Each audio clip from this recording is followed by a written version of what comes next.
Channel और D code with दिशा के episode number 2 में आपका स्वागत है। और आज हमारे साथ है, प्लीज बताइए।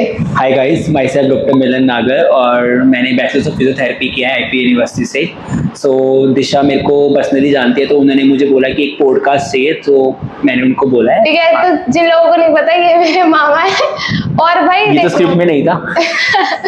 ठीक है, तो यार जैसे कि ना बहुत लोग होते हैं कि सबको होता है कि डॉक्टर ही बनना है, हमको नीट दे के डॉक्टर एमबीबीएस वाले डॉक्टर बनना है। बट लोग ये कंसिडर नहीं करते कि जैसे फिजियोथेरेपिस्ट भी डॉक्टर होते हैं, बीडीएस सारे डॉक्टर ही होते हैं। बट बहुत कम लोग इन स्कोप्स में आना चाहते हैं, in career as a physiotherapist लेते हैं। क्यों? क्योंकि लाइक हमारा जो एक ऑर्थोडॉक्स वाला वो सोच चला हुआ है ना कि हमें एमबीबीएस करके ही अपनी सर्विसेज देनी है, फिर लाइक डॉक्टर बनना है, तो वो है। बट अब धीरे धीरे लोग ना अपना करियर को स्विच कर रहे हैं फिजियोथेरेपी की तरफ, और एमबीबीएस डॉक्टर ही होता है। बट स्टिल अगर आप एमबीबीएस सीट सिक्योर नहीं कर पाए तो BPT is also good option, इसमें बहुत अच्छा स्कोप है।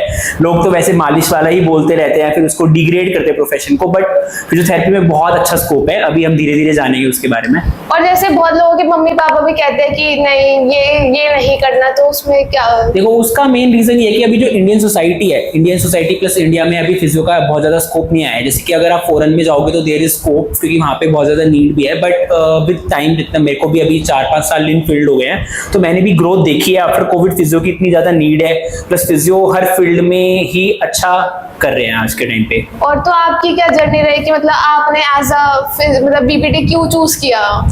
ओके, सो देखो, सबसे पहले तो आपको पता है मेडिकल एस्पिरेंट का एक बार नीट देना तो बनता ही बनता है। सो हम बैक चलते हैं मेरे एरा के टाइम पे, तो मैंने 2019 में नीट दिया था एंड वो मेरा फर्स्ट एंड लास्ट अटेम्प्ट था। और वैसे वो मैंने जो अटेम्प्ट दिया था वो ड्रॉप के साथ ही दिया था, फिर भी स्टिल फर्स्ट था, क्योंकि मैंने 12th के टाइम पे जब नीट भरा था तो मेरा एज कम था, तो उसका एडमिट कार्ड ही नहीं आया था। सो जो था फर्स्ट एंड लास्ट अटेम्प्ट था, तो सबको अपना पता चल ही जाता है कि कितना हम पानी में कितना नहीं है। तो उसी ईयर फिर मैंने अपना बैचलर्स ऑफ फिजियो का एग्जाम दिया। तो मैंने आप लोगों की जानकारी के लिए बता दूं कि मैंने जो बैचलर्स ऑफ फिजियोथेरेपी करी है वो आईपी यूनिवर्सिटी से करी है, जो दिल्ली में है। सो मैंने वहाँ पे एक सीट सिक्योर करके अपना एक मतलब अच्छा फील्ड में नाम बनाया। It totally depend up to you कि आप बीपीटी में भी अच्छा कर सकते हो, और करने वाले एमबीबीएस में भी अच्छा नहीं कर रहे हैं। ऐसा नहीं है कि एमबीबीएस करूंगी सिक्योर ही है।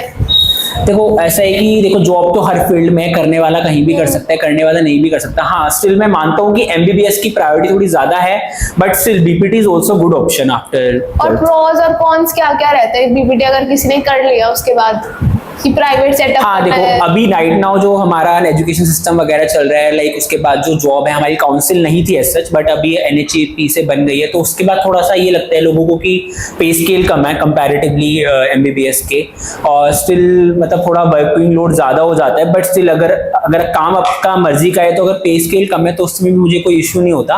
प्लस ये है कि देखो, बीपीटी के औरतों के बाद भी रोल है। अगर कोई डॉक्टर सर्जरी कर रहा है तो उसको बैक टू द नॉर्मल आने के लिए फिजियो का अपना एक पर्सनल रोल होता है। और बीपीटी मतलब कितने साल का क्या सीन रहता है पूरा? ओके, बैचलर्स ऑफ फिजियोथेरेपी 4.5 साल का कोर्स है, 4 इयर्स का हमारा कॉलेज होता है। उसके अलावा फिर 6 मंथ की इंटर्नशिप होती है। That totally depend up to you कि आपको गवर्नमेंट उससे करनी है या फिर आपको प्राइवेट हॉस्पिटल से करनी है। बट ये कॉलेज टू कॉलेज वेरी करता है कि वो मतलब कैसे उनकी गाइडलाइंस है। और बट अभी शायद एनएचएपी की गाइडलाइंस के अकॉर्डिंग 5 साल का कोर्स हो गया है, तो उसमें 4 साल का कोर्स है प्लस 1 ईयर की इंटर्नशिप है। और स्टाइपेंड का क्या रहता है सीन? जैसे एमबीबीएस में तो स्टाइपेंड नाम की ही मिलती है। ओके, एटलीस्ट एमबीबीएस को स्टाइपेंड मिल तो रही है। यहाँ पे तो सब कुछ ठन ठन गोपाल है। यहाँ पे तो अभी तक तो स्टाइपेंड नहीं मिल रही थी, बट हम लोगों ने कोशिश करी है, रेज किया इशू, तो स्टाइपेंड मिलेगी। लेट्स सी मिलेगी या नहीं मिलेगी, बट आई जस्ट थिंक कि इंटर्नशिप पे स्टाइपेंड के उस पर मत जाओ, सीखने के बेसिस पे जाओ। जैसे पर्सनली मैं बोलूँ तो मैंने गवर्नमेंट हॉस्पिटल चूज किया था कि ताकि मैं अपने इंडिविजुअल जो प्रैक्टिस होती है उसको एनहांस कर सकूँ, तो उससे मेरे को कॉन्फिडेंस बूस्ट होता है। तो वो आपके ऊपर पर्सन टू पर्सन डिपेंड करता है कि आपको क्या चाहिए। और जॉब्स की क्या मतलब बात रहती है? देखो, जॉब्स करने वालों के लिए जॉब्स है, करने वालों के लिए जॉब्स नहीं है। ऐसा है कि गवर्नमेंट सेक्टर में जॉब्स निकलती हैं, बट कुछ टाइम पहले बस डिप्लोमेट्स की निकल रही थी, प्लस वो 2 इयर्स का एक्सपीरियंस होता है जनरली। बट कम है, बट है। पर उसमें भी वही है कि कंपटीशन थोड़ा ज्यादा है, तो कई लोग उससे हट जाते हैं, तो इसलिए कहते हैं कि जॉब नहीं है, but still jobs are there, अभी भी वैकेंसीज निकलती हैं। और किसी को अगर प्राइवेट सेटअप खोलना हो, जैसे आपने अपना खोल रखा है? ओके, प्राइवेट सेटअप खोलने के लिए जस्ट बेसिक है कि कि जिस भी आप स्टेट में उस काउंसिल में आप अपने आप को रजिस्टर करें और उसमें फिर आपका एक सर्टिफिकेशन आता है। उस सर्टिफिकेशन के बाद अपना आप कहीं पे भी सेटअप डाल सकते हो, उसमें कोई इशू नहीं होती। आप इंडिविजुअल प्रैक्टिस करें and that's totally depend up to you कि आपको कैसा सेंटर खोलना है और कितने बजट में आपको खोलना है। तो देखो इससे ना बस यही क्लियर होता है कि बस MBBS करके तुम डॉक्टर नहीं बन सकते, तुम्हारा नीट नहीं हुआ तो बहुत सारी चीजें होती है, जैसे BPT भी बताया जैसे आपने, कितना बढ़िया है। सो मैं तो यही कहना चाहूंगा कि डिमोटिवेट मत हो। अगर आपका MBBS नहीं हो रहा है तो इट्स ओके। कुछ चीजें मतलब लाइक कुछ चीज फेट में भी होती है। मतलब मैंने कई केसेस ऐसे भी देखे हैं कि बंदे ने 4 साल भी ड्रॉप लिया है, स्टिल नहीं हुआ, बिकॉज उसकी जो सीट थी वो MBBS में थी ही नहीं। तो it's okay to change the field at the time. मतलब कोई इशू नहीं है कि आपको MBBS बनना भी है। इवन आज के टाइम पे तो इतने कई ऑप्शंस आ गए हैं कि देखो एट लास्ट MBBS के बाद भी आपको एक अर्निंग ही कमाना है। तो इट्स बेटर कि अगर आपको बस फील्ड ही चेंज करना है तो कोई इशू नहीं है, आप मेडिकल में किसी भी फील्ड में जा सकते हो, देयर इज नो इशू। हर किसी में स्कोप है, हर किसी में स्कोप नहीं है। अब बात करते हैं कि अगर किसी को भाई कॉलेजेस कैसे मिलेंगे नीट के स्कोर से, CUT के स्कोर से।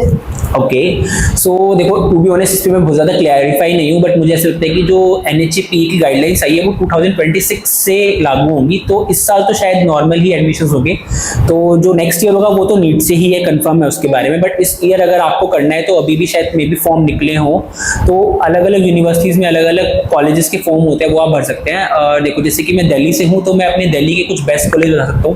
IP के 2 कॉलेज हैं, जैसे कि ISIC है, आपने सुना होगा, इंडियन स्पाइनल इंजरी सेंटर इन बसंत कुंज, वो बहुत बेस्ट कॉलेज है। उसके अलावा है बनारसीदास चांदीवाला इन कालकाजी, वो भी बेस्ट कॉलेज है। जामिया मिलिया आपने सबने सुना ही होगा, और जामिया मिलिया इस्लामिया इज अलग एंड जामिया हमदर्द इज अलग, उसमें भी है। बाकी प्राइवेट यूनिवर्सिटीज़ में बहुत अच्छे अच्छे ऑप्शंस हैं।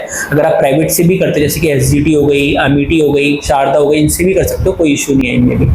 तो एट द एंड यार तुम्हारे ऊपर है कि तुम कैसे कहाँ से भी कर लो, वो बंदे के वो होता है ना कि तुम्हारी स्किल्स कैसी है, तुम कि कैसा काम करते हो, वैसे ही तुम्हें पेशेंस मिलेंगे सब कुछ। Exactly that's totally up to you कि आपको कैसा करना है। देखो बेसिकली तो मेडिकल में तो यही होता है कि आप पेशेंट से कैसा कनेक्ट करते हो, बॉन्ड कैसा बनाते हो। अगर आपने स्किल्स सब सीख ली बट आपको पेशेंट से कनेक्ट करना ही नहीं आया तो उसके बाद आप नील बटे सन्नाटा हो तो कोई फायदा नहीं है। बेसिकली तो 4 साल में आपको ना पेशेंट को डील करना आना चाहिए। प्लस मैं ये नहीं कहूँगा खाली पेशेंट डीलिंग में भी आता है कि बेसिकली अगर स्किल्स ही नहीं है तो आप ट्रीट क्या करोगे।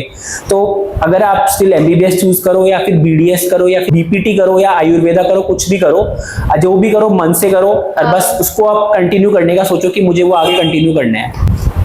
तो अब जैसे कि ऑलमोस्ट सब कुछ तो कवर कर ही दिया है हमने, एंड आई थिंक कि अब लास्ट में यार तुम्हारा ही डिसीजन होगा कि तुम्हें क्या करना है। किसी पे भी चले जाओ, सब में अच्छी अपॉर्चुनिटीज है, सब में अच्छा, लास्ट में मैटर क्या करता है, पैसा। और भाई वो तो है ही। जैसे कि सब लोगों ने वो 3 इडियट्स मूवी तो देखी होगी। मतलब मुझे उसका एग्जैक्टली डायलॉग याद नहीं आ रहा, बट उसमें समथिंग लाइक होता है ना कि डिसाइड तो आपको ही करना है कि आपको क्या करना है। तो कुछ भी कर लो बट मन तो आपका ही है ना। मैं तो ये कहूंगा जैसे मैं BPT मैंने खुद से किया है तो मेरे को लगता है कि हाँ ठीक है, मैंने स्कोप चूज किया तो मुझे अच्छा लगता है। माना कि अभी इंडिया में प्लस दिल्ली में भी इतना कुछ खास स्कोप नहीं है, बट स्टिल अपने मन का काम है, अपने मन की शांति है, मस्त मजे आते हैं करने में। तो मेरी तरफ से तो हेड्स ऑफ है कि आपको करना है तो आप कर सकते हो, नो इश्यूज इन BPT। रहेंगे लोगों का काम है बोलना कि तुम मालिश वाले हो, तुम अंडर द MBBS करते हो, बट स्टिल हमें पता है कि हम क्या काम कर रहे हैं, कैसे कर रहे हैं। और मैं बहुत ऐसे अच्छे अच्छे फिजियोज को देखा है कि जो बहुत अच्छा कर रहे हैं आज के टाइम पे, तो अब बेझिझक जा सकते हो। वही मस्त है, तुम जा सकते हो, किसी का मत सोचो कि लोग क्या बोल रहे हैं, लोग तो बोलते ही हैं, तो तुम कुछ भी कर लो। तो यही था आज का पॉडकास्ट, आई होप तुम्हें अच्छा लगा। See you in the next episode, thanks for watching, bye.